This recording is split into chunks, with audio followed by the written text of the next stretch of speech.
They say that all politics is local. Here is living proof. My new friend, Steve Stern, he has two organizations that he works in.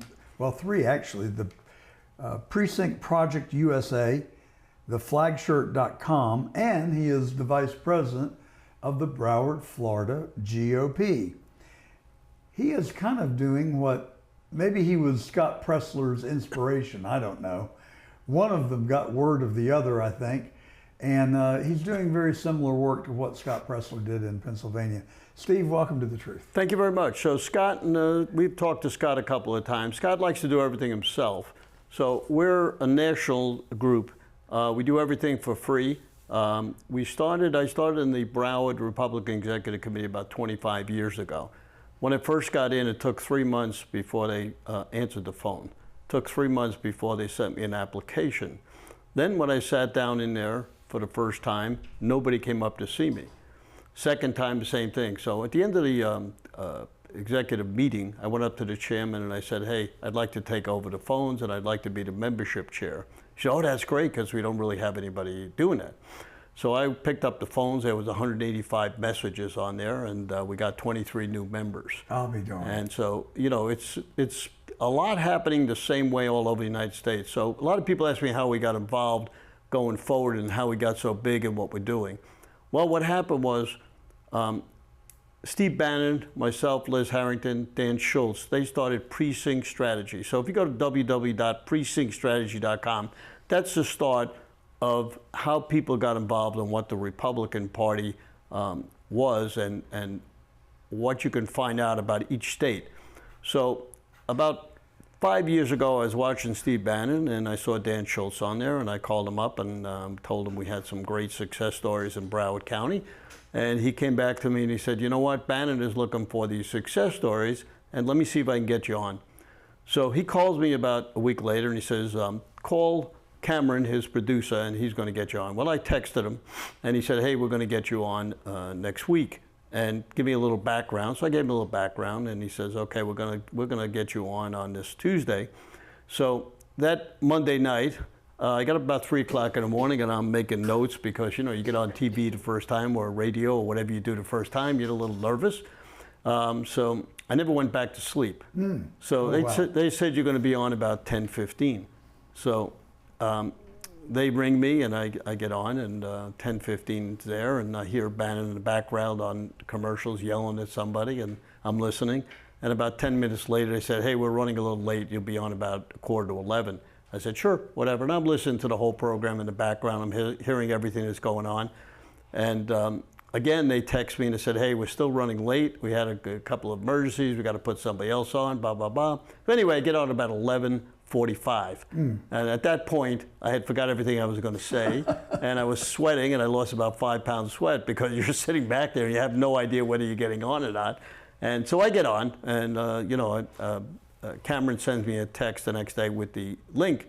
And he said, hey, you did a great job. He said, we want to get you on again because you sound like you're a born salesman. Well, I started in business when I was 12 years old, so I've been around a long time. We have that in common. Right. What kind of business did you start at 12 So years my dad came down from Brooklyn, and he was in the shirt business, and he started a little wholesale business. And I got involved, and it was coming down after school, and it's funny because what's happening in Cuba now, these were all the Cubans that come downtown Miami, and they taught me a little Spanish. I taught them a little English, because they spoke no English. But, one of the things, I went down there every day and I would try to look at what they were doing and get involved, try to sell them some stuff.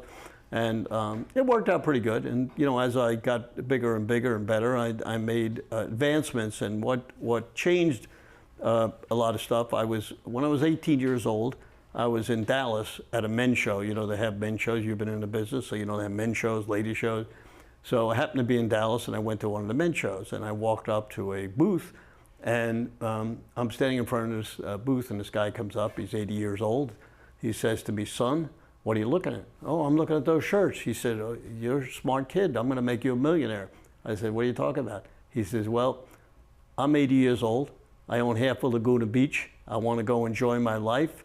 And I want to get out of it. I do J.C. Penney. I want to get out of there. I'm a consultant now. I wound down my business, and I'm just helping him. So he said, go to JCPenney, buy those shirts, change the labels. I did that. Make a long story short, I designed a line, and my wife, who's sitting in our audience here today, used to design shirts at night. Oh, wow. So we're the largest in this particular thing. If you look up bandedbottom.com, www.bandedbottom.com, that's the shirts that were up there. This is a shirt with a band on the bottom of the shirt. We're the largest in the world. So we sold them, and I designed a line of shirts for them for 44 years. And what made me popular and what changed things and what made this difference in elections is that I phoned all the time. I was calling the stores. The buyer, they used to have buyers in Miami. They had buyers in New York and in California. Then they moved to Plano, Texas. So the buyer that was in Miami, he wanted to make a name for himself, so I would go there. And most of the manufacturers there were Spanish. So the buyer would tell them to come at 9 o'clock. They come at 9:30, quarter to 10, Cuban time they call it. I would come there at 7:30 when he said to be 9. He'd bring me in, have a cup of coffee, we'd sit around. Well, eventually he let me use their phones. Back then they were Watts lines. So I was saving a lot of money. What I would do is we'd call the stores. I would go back. We were about 15 minutes away to my warehouse. I'd give my dad the orders, go back to the thing an hour later. That's amazing. Right. So we built it. And you're from Brooklyn. I'm from Brooklyn originally. And you made banded shirts on the bottom. That's the way it seems to me like I see a lot of the people on TV that are playing mobsters wearing banded shirts on the bottom. That's correct. I didn't just 100%. Imagine that? No, we used to see them all the time. So you got connections with no connections with those guys, but you know, it's just fun. Customers. Right, so it's a funny thing. What I did differently than most people, they would give me their computer runs, so I'd see what stores would be out of the shirts and sizes. And because we were selling mature men's shirt, and a banded bottom is a shirt you wear outside, yes. And you know, we go up to size 6X. So, you know, the stomach, it hides their stomach. Ah. So we would get these runs from Penny's, and I'd see a store was out of extra large. I called the store up, you know, hey, each one could buy individually at that time. They could buy individually, they could buy in groups, and they could buy nationally. So we had different ways to sell them. So what started with the one shirt, I designed lines of different men's, mature men's shirts for them, and it was called Royal Palm, and they tried to buy the label. They actually bought the label for $1 because they thought they could do better than I can. So you still have this company? Yeah, sure. I gave most of the business to my son. Yes. So we have a 60,000-foot building, and oh my goodness. What we do is we have, he developed a line of lady stuff, so now we have men's. But prior to 9/11, I bought a company in Cincinnati that was making these flag shirts. That's why you see the flag shirt. Ah. That's one of our big things. And what happened was we started with 1 or 2 shirts, and then we built it up to actually the largest patriotic website in the world. My son took it over. My gosh. He's great on technology, and we work together, and you know, we've done that. So I gave him most of the business so I can spend a lot of the time on politics. So this episode of The Truth is brought to you today by theflagshirt.com and bandbottom.com. Now back to our program. I wonder how much I'm going to collect for that. All right, let's talk politics. Go ahead. So your son took over the business, freed you up, and then you could go do politics. Kind of like the trajectory that I followed, frankly. So tell me how you got interested in politics, or have you always been interested? No, actually more. How'd you get hooked? Yeah, pretty much more when I was about 25. I had a little bit of spare, 25 years ago, I had a little spare time, and I decided to get involved. But what it's developed into something huge, because we found out that really nobody cares. You know, in this country, that is very true. This is one of the problems we have. So now, true. because I care, we're sitting here today in something that we've built to humongous support. We have people calling me. My wife gets upset at me all the time because they call me in the middle of the night. They call me all over it. Because people really want to get involved and they don't know how. Now, the Republican Party has, as you know, rhinos, establishment people, and MAGA. So we're fighting with each other all the time. Get calls all the time. Oh, I got knocked out, or the chairman doesn't want me. So what we did was, as I said, I was up with President Trump here at Mar-a-Lago 2 days before the last 2020 election. And my wife was up there, my grandson was up there. Why I went up there was because he endorsed precinct strategy. So we went up there to ask him about would he talk to people in the country and ask them to get involved. So if you remember, he got up a lot of times and he asked people to get involved in his website, but not necessarily involved in the Republican Party. So that's a problem because, you know, when I get on or you get on and ask people to get involved, we're going to get 10 people involved. When he gets up there, he's going to get a lot of people involved.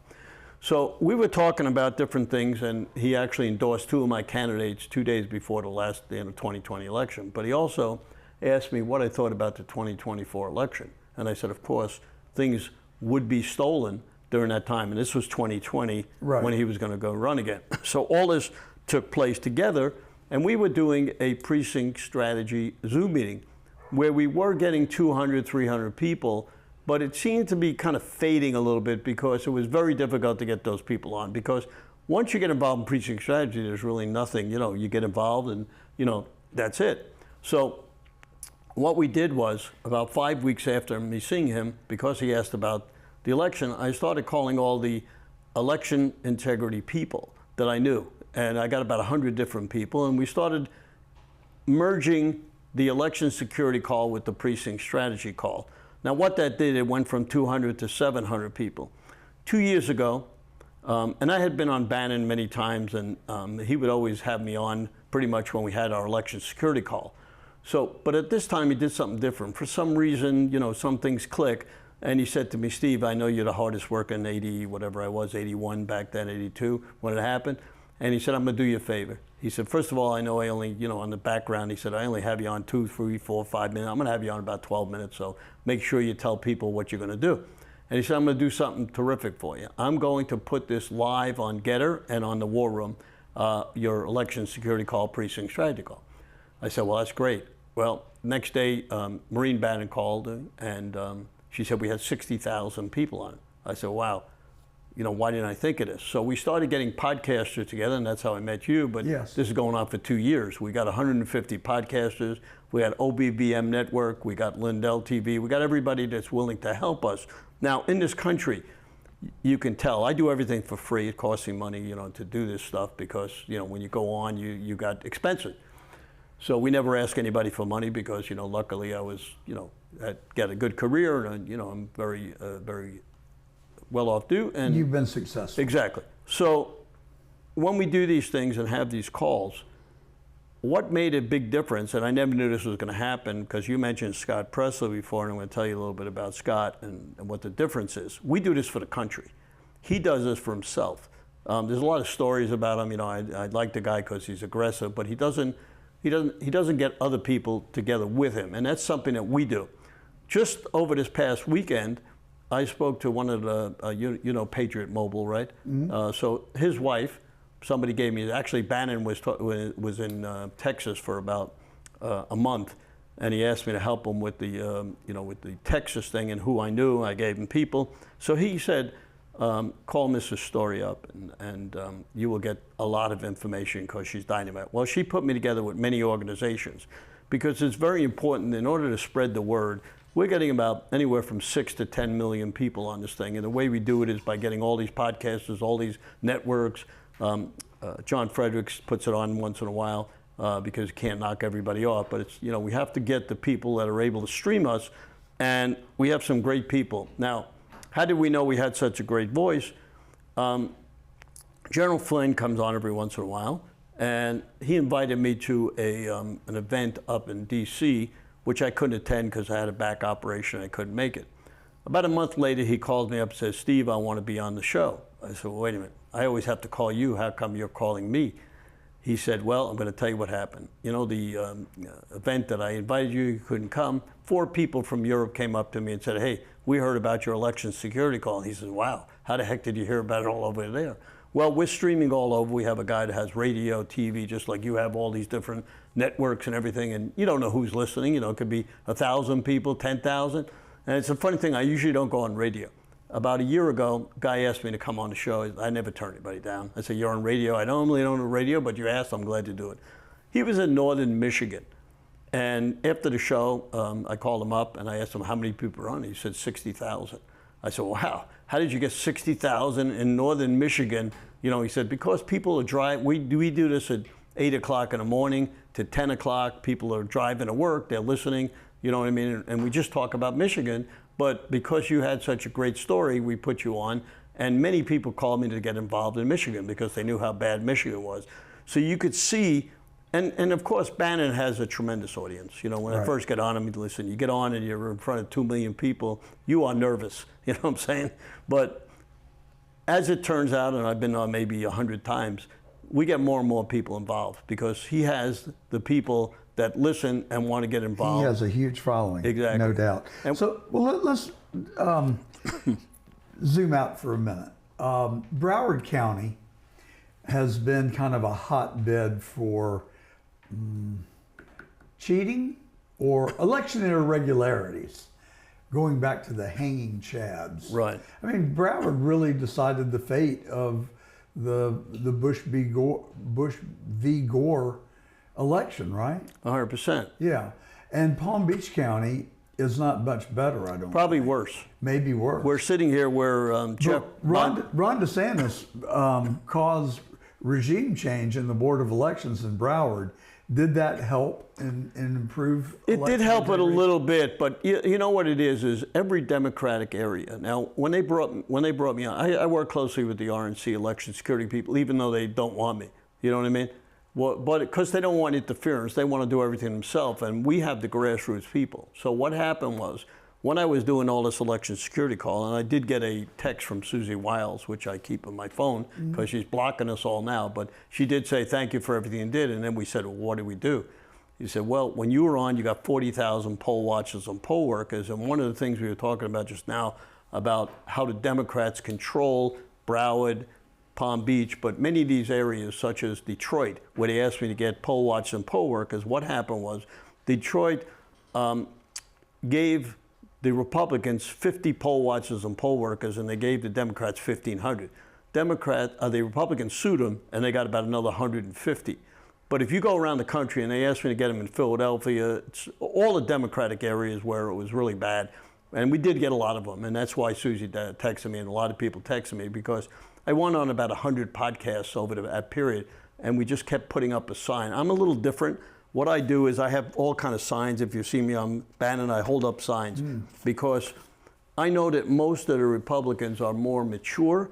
We don't have a lot of young. We can get into that a little bit, but they like to see it and not have it on, you know, like you say, okay, here's my email. You say your email, people don't remember, but you put it up or you put it on the screen, they remember. And that's what I'm known for. You know, we've had a lot of guys, one of Mike Lindell's guys that I was on, he joked about it. Every time I came on a show, he would say, hey, Steve's old school. He would put up signs. He said, we got to do that. He would laugh. But he said, it's effective. But it works. Effective. That's the whole, you know, what I'm doing. But let's get back to Broward County because you asked a good question. Yeah. So what's the mix, Republican to Democrat, today in Broward? Well, the Republicans are gaining about 2% every year. And why that's happening was I didn't really want to be the vice chair of Broward County, but one of the guys who worked with me on precinct strategy, who I, you know, kind of trained, he wanted to run for chair, and I said, okay, I'll back. He said, well, I'm only going to run if you're going to be the vice chair, because I have to have somebody to work with me that I know is going to be good and that's going to take care of Broward County. So we worked on it. What we're doing differently now, and why the Republicans are gaining, is first of all, remember that a lot of Democrats were school teachers and people that moved down from New York and New Jersey, and they are now moving out of Broward County. They're moving up to North Carolina because it's more expensive in here, and a lot of them are on, you know, fixed salaries on the thing, so they're moving out, thank God, because they were the worst. You know, everybody that comes down from New York that's a Democrat, just is terrible. So do we know what the relative numbers are today in percent?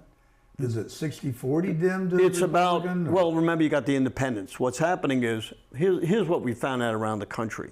We have a lot of independents that are really Republicans, but they don't want to, when you're in a Democratic area such as California, we work in California, a girl called me, Tina Celine from California, saw me on Bannon, said, can you help turn California red? I said, I'm good, but I'm not that good. But hey, let's try to do it. You know what I mean? You never give up. So we got 10,000 people working.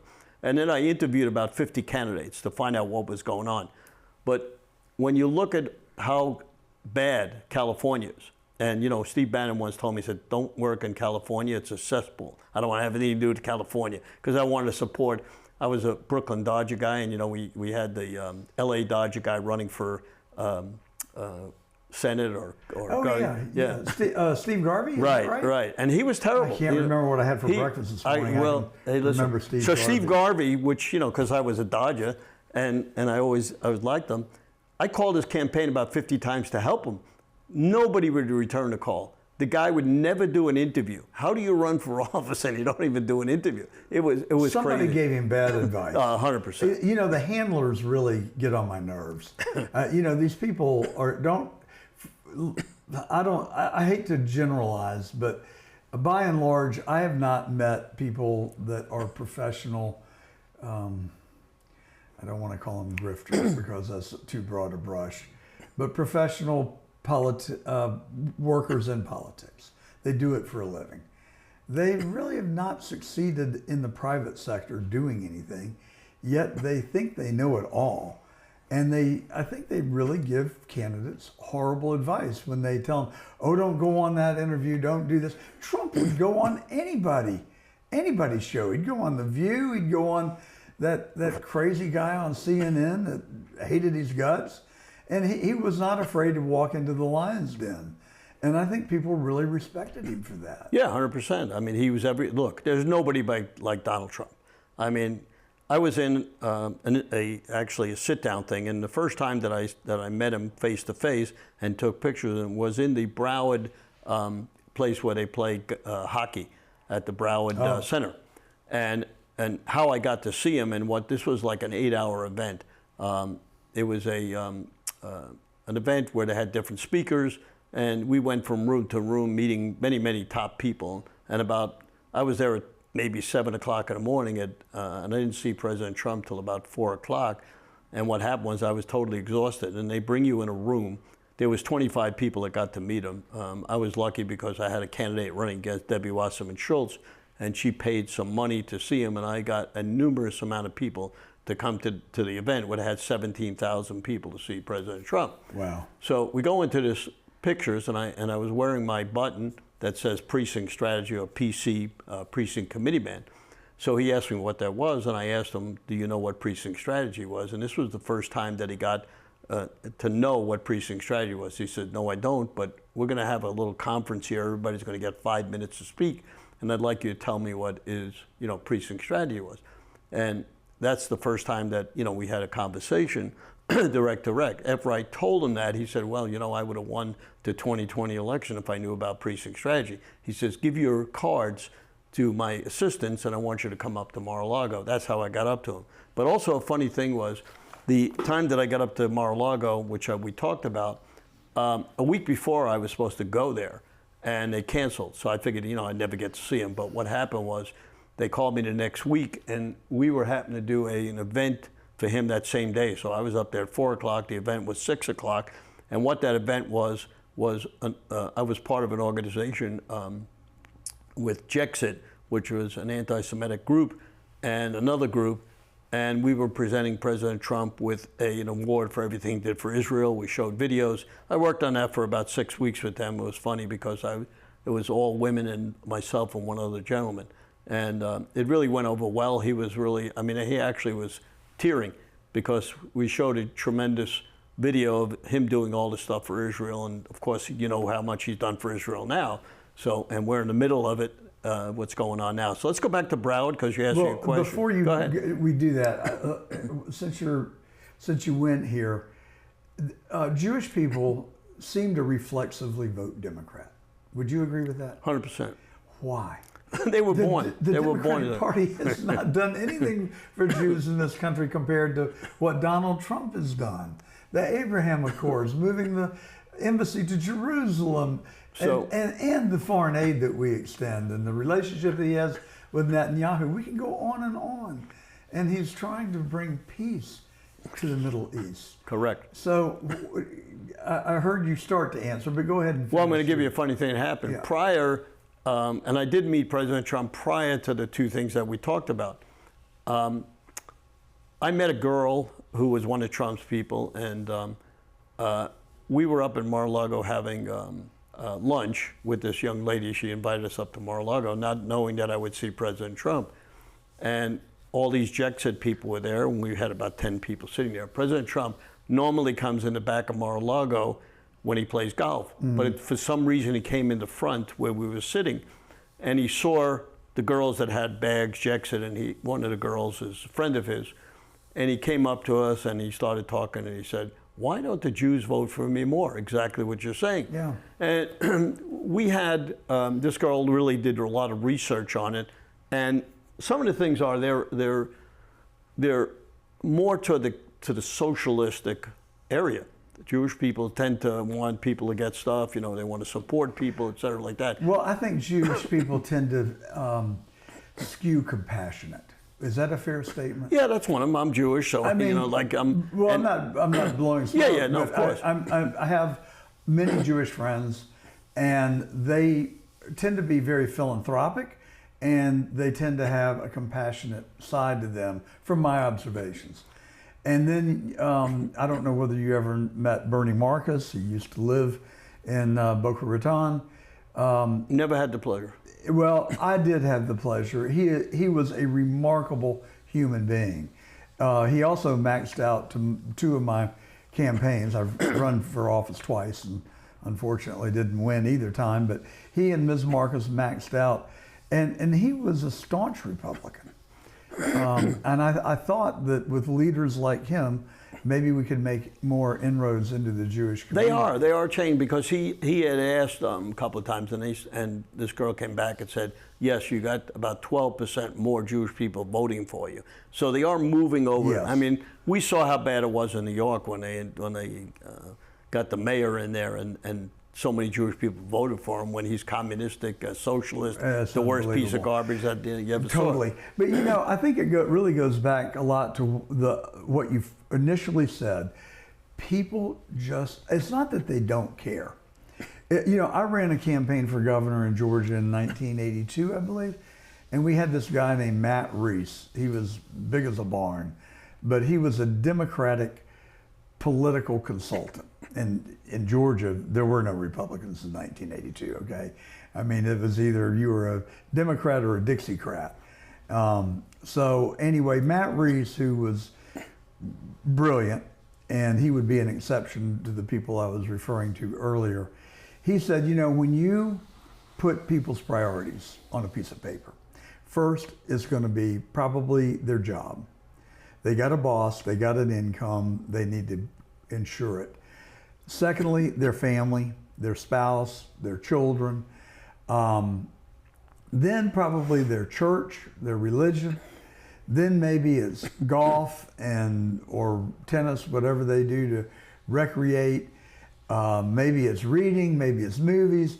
Somewhere along the list of priorities falls politics and government, and it's probably number 10 or 11 on the list.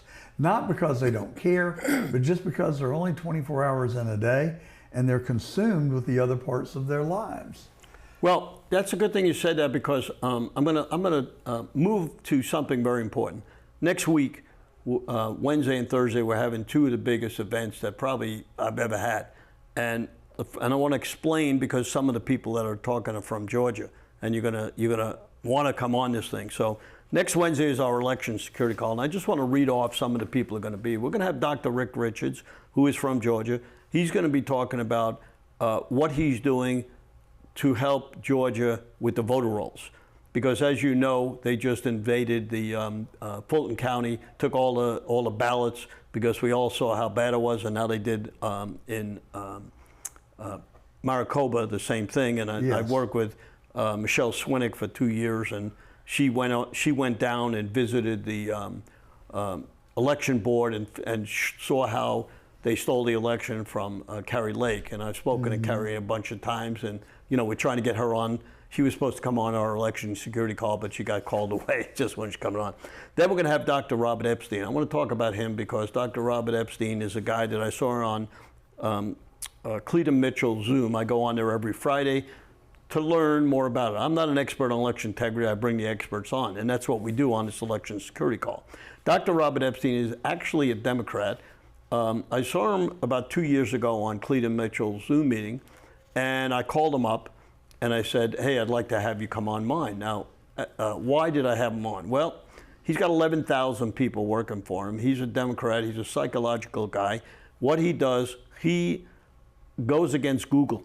He believed that Google swayed the election in 2020, even more than the stealing part of the election, that 12% of voters, he has tremendous knowledge and information. 12% of the voters could have voted one way, but they voted another way because of all the information they got from Google, which was swayed 90% to the Democrats. Yes. So he stops that from happening. Very important. He'll come on, he'll talk about that, see what's going on.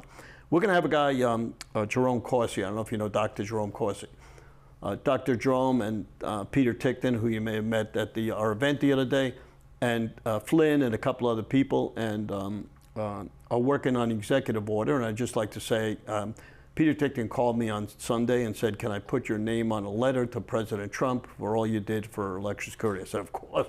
I said, why would you ask me? He said, well, you know, I'm a lawyer and I always want to get permission. Yeah. I said, well, that's very nice of you. I said, when I see you next time, I'm going to hug you. Gentlemanly thing to do. Right. So Dr. Corsi has been working on it. He's going to be talking about this EO, which they've been working on. As you heard, I don't know if you heard yesterday, President Trump just going on the SAVE Act. He wants to call it Save America Act, and he wants to change it to add mail-in ballots. So we're going to have John Goodman on. John talks about mail-in ballots 90% of the time, realizing that mail-in ballots are where they steal the election.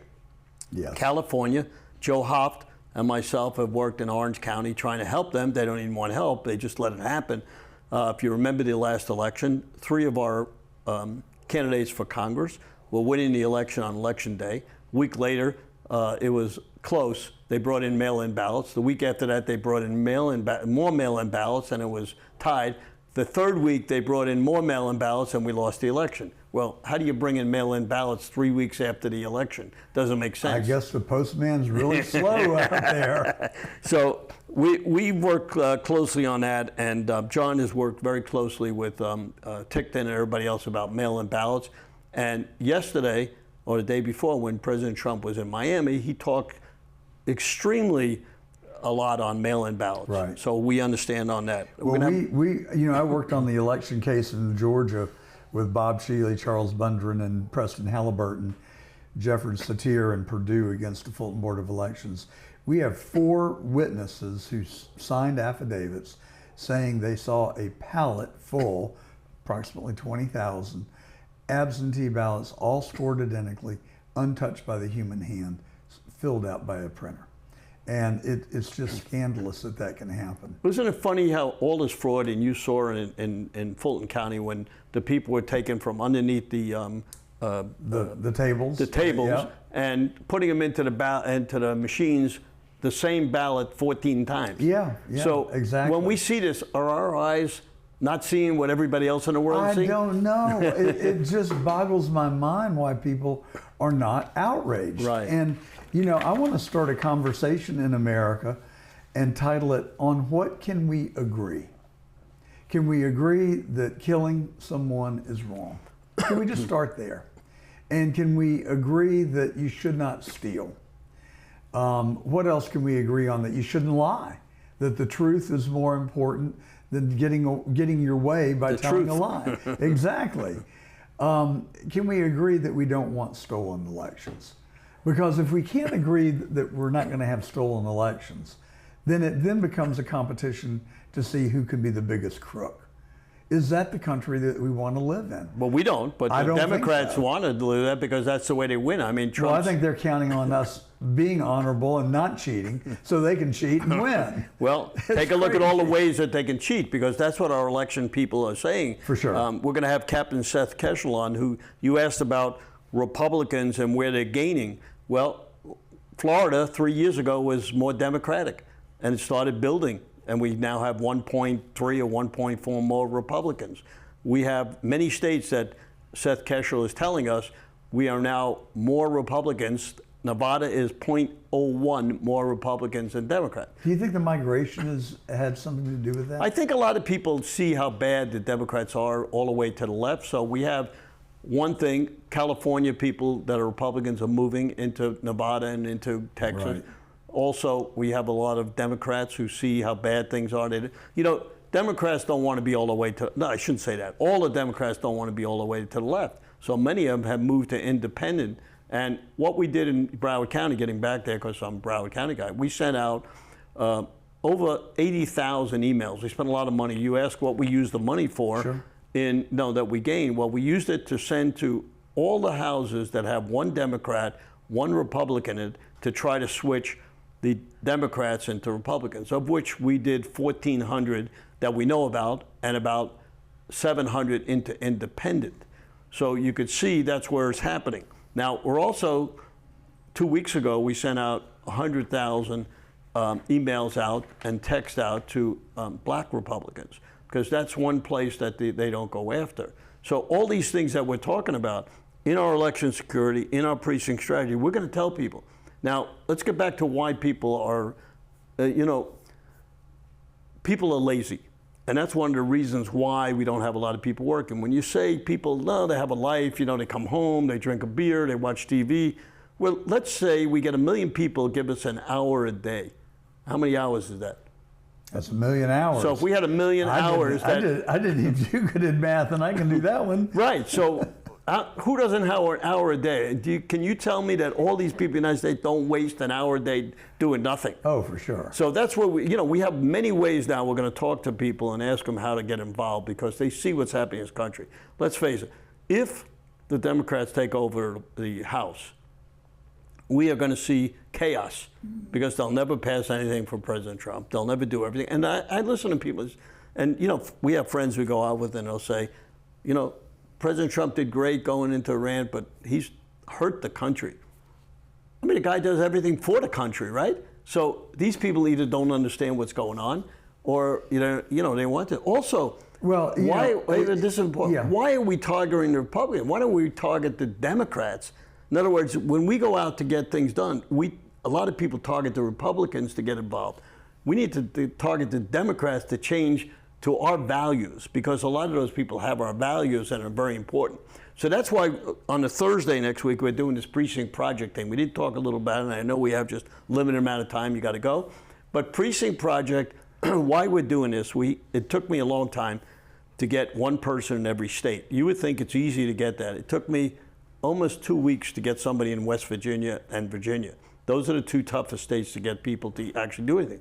When I called the people in West Virginia, they said they were too busy to get an email to answer a person how to get involved in their own state. Now, can you imagine that? No. So I went every person I knew, and I sent an email out to every chair in the Republican Party in West Virginia. Only yesterday morning did one chair call me and said, Steve, I'm glad to help you. Now the other chairs didn't even return the email to get involved. So you could see what's happening. So if the head people don't want to help, how are the people on the ground going to help? But hey, it's a fight. You got to continue to fight, and you got to get people involved. That's part of the challenge. But the good thing is that however hard it is for us, that it is equally, maybe even more difficult for the Dems. So we just have to do what we can do, and then let them fend for themselves. So I'll give you a great thing that maybe it's bad.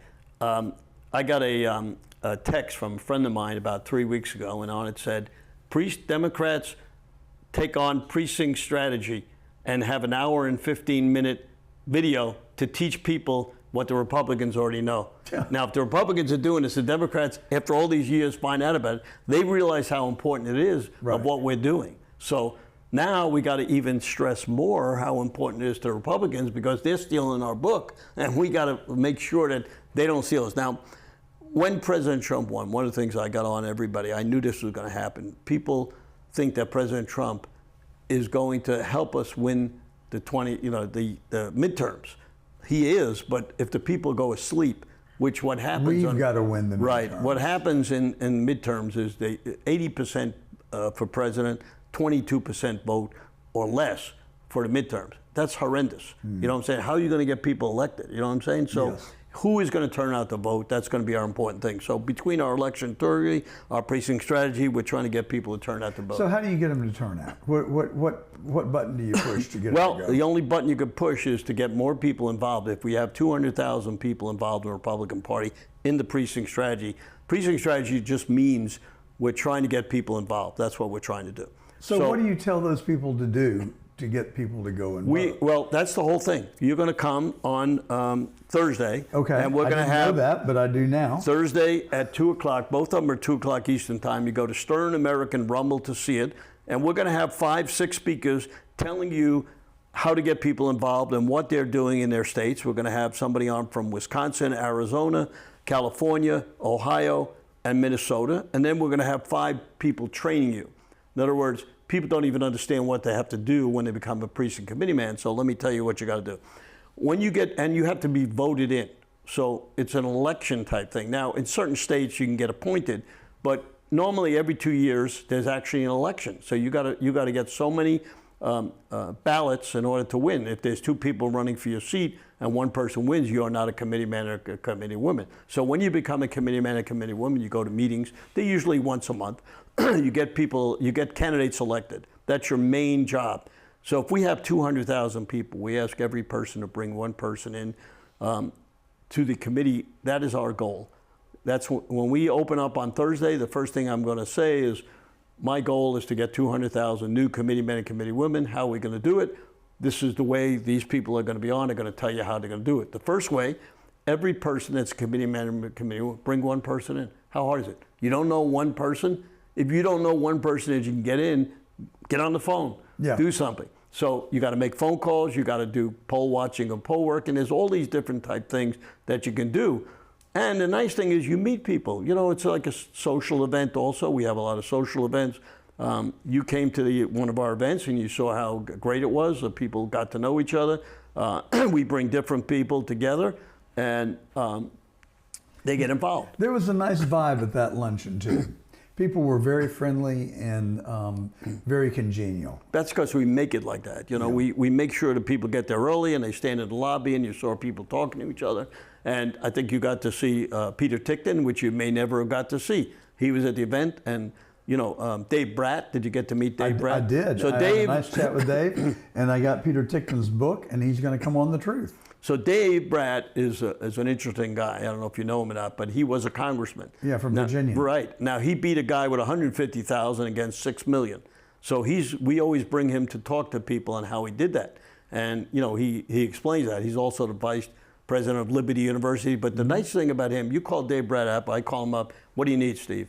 He is a guy that, he's on Bannon. He was a co-host when Steve went to jail. And it was nice. The family had me do a shirt for Steve Bannon when he went to jail. And I was on there every day for 3 weeks selling the shirt. We sold, I don't know, 40,000 shirts. Fantastic. But it was really good. And so some of the interesting things, I think we only have 2 or 3 minutes left. Maybe you have a couple of questions that I could answer before we go. Well, where do you want people to learn about you? You've got a lot of websites here. I know you want people to go to bandedbottom.com and bandedbottom.com, sure, right? But I'm joking. Yeah. Of course you do. That I would encourage our viewers to do that. But what about in terms of I think the most important thing is go to Stern American Rumble, because that's our channel. Everything is there, and that's where you can find out what's going on. And the nice thing is, anytime we have an election security call or a precinct strategy call, everything is there live and it stays there. So you could get up at 2 o'clock in the morning, have nothing to do, and you just watch it. So that's the most important thing. We're building that to be, extremely big so that people get a chance to see stuff. And the most important thing is getting people involved. So we're calling chairs all over the country and asking them to get other people involved. Now the problem we have is, and this is a delicate situation, there are, how I got involved in this precinct project is a guy in Pennsylvania who is a chairman in Pennsylvania. I think it's Butler or Cobb, one of the big areas. He said he was having a problem because before he was the chair prior to him wouldn't even let people in when they got elected. They would see who they wanted in, because what happens is if you get the people you want in, then you get elected all the time. And a lot of these people want to be chairs for life. You know what I'm saying? Because it's prestigious in certain areas, but it's if you're a good chairman, you get people elected and you get things done, and then you train young people. The big thing with the Republican Party is getting Turning Point involved, getting young people involved so that, as I retire or as I can't do it anymore or a health problem, we got young people involved. We don't get young people involved, we're dead. And one of the bad things is the YRs, that stand for Young Republicans, in Manhattan I've been working with them for years, and you can't get them to do anything. They have 1,000 people in their organization. They have all the top people come to their events. You ask them to do something, everybody's busy. So that's important. Well, there's your banner right behind you, Precinct Project USA, precinctprojectusa.org. Stern American Rumble. Stern American Rumble, that's Right. what I was. Yeah, you put that, maybe they There can it put is. that up and they can show the people what Stern American Rumble was.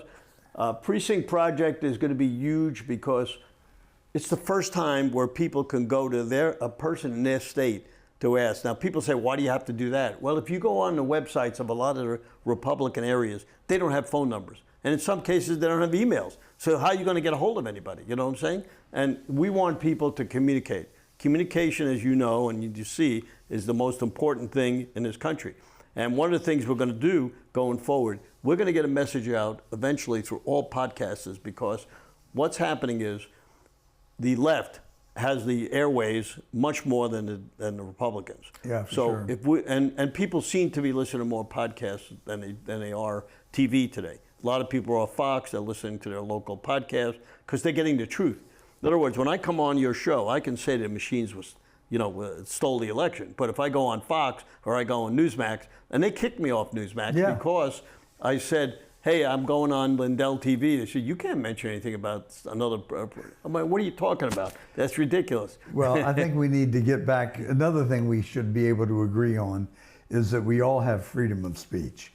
And if that happens to be something that you want to include in your talk, I think you should be allowed to do it regardless of what network you're on. 100%. Well, your observation is correct. We are out of time, Steve, but it has flown so fast. And I would just say to our listeners and our viewers, if you would work 10% as hard as this guy does, and I think he said that's like an hour a week, right? Because you're probably putting out 90 hours a week. I don't know.